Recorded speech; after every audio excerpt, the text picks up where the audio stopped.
Para a gente abordar a sexualidade de modo filosófico clássico, afastando-nos das narrativas modernas, é importante retornar à questão do ser. O ser humano como um conjunto de atos e formas que reconhecemos como tipicamente humanos. Isso é ser. As obviedades do ser aparente. No entanto, além desse genérico, reside a essência individual, que é o que surge da interação entre o ser e o mundo desde criança, e que a essência não é fixa, a essência é o que interage com o mundo. Então, sim, a essência muda. Isso não tem nada a ver com o ser natural, né? Mas sim o ser social. E além do ser óbvio, que é o ser aparente, o que a gente identifica logo de cara, o ser mais profundo, que é a substância que fundamenta o ser humano em sua realidade dual, o masculino e o feminino. Então, na estrutura aristotélica tomista, a substância é aquilo que existe em si mesmo. O corpo, ele não é um acessório, mas a matéria organizada por uma forma.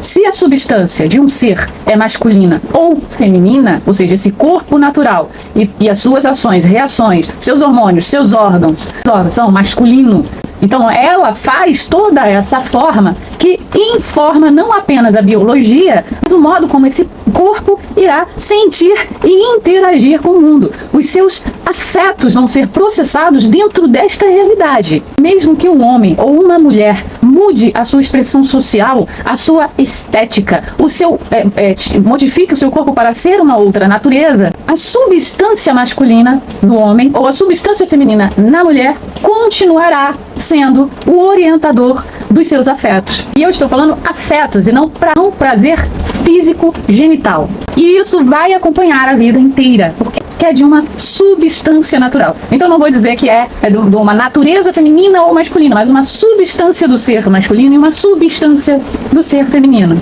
Portanto, aí, qualquer tentativa de alterar a substância no ser integral, configura-se aí um acidente.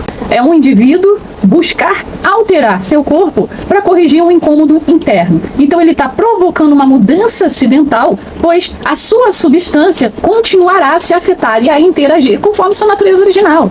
Então a característica principal do acidente, quando usado para negar essa natureza, é o viver um ser não essencial. Mudar por acidente não altera a substância. Então, ela perde a sua potência ativa. É a imagem do indivíduo que sabe dirigir, mas prefere o banco do carona. Então, ele mantém a habilidade, mas renuncia à experiência. Então, fato que essa dissociação vai entrar em conflito com as memórias naturais do corpo. A ótica das 4 causas de Aristóteles, temos a causa eficiente, que é a vontade do próprio corpo de buscar o sexo para a procriação. Isso é a vontade do corpo. Então, pela sua natureza, para a finalidade da procriação, ele deveria buscar aquele que vai atender a essa natureza. Mas acontece que existe a causa formal, que é a vida social e o que ela oferece, né? E aí a gente mergulha na questão do prazer somente, que não é de fato algo antinatural, é natural, mas ele acaba impondo uma nova causa a essa causa material. E nessa causa material existe a causa eficiente. Então qual é o resultado? É uma disposição natural que acaba sendo contrária, é o obscurecimento da causa final. O que acontece? Eu não estou falando de fato que a pessoa tem que ir para essa causa, para essa finalidade de procriação, mas ela precisa entender a natureza do seu corpo, qual é, e o que ele procura, o que ele busca. Proteção, preservação, sobrevivência. E isso engloba o quê?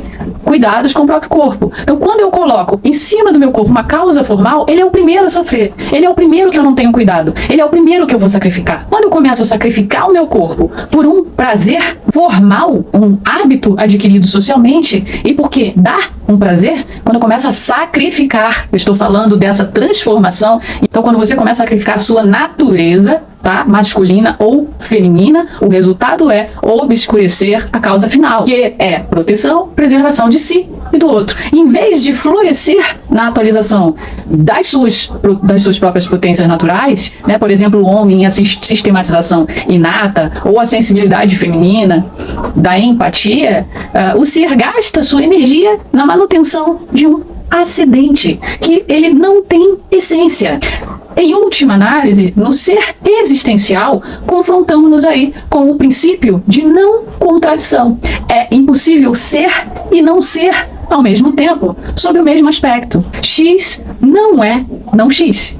Então, a realidade da substância é factual e permanente. Por mais que o acidente seja moldado, ou seja, por mais que a pessoa mude o seu corpo, queira transformá-lo em outra natureza, a natureza do corpo, a sua substância, vai permanecer o substrato real, tornando a tentativa de ser outro uma impossibilidade metafísica, que vai resultar no quê? Na privação de agir de acordo com a verdade. E isso significa caminhar para longe de si mesmo, para longe da sua substância, em busca de uma não essência. E lógico, as potências reais do corpo não irão interagir de fato com o mundo.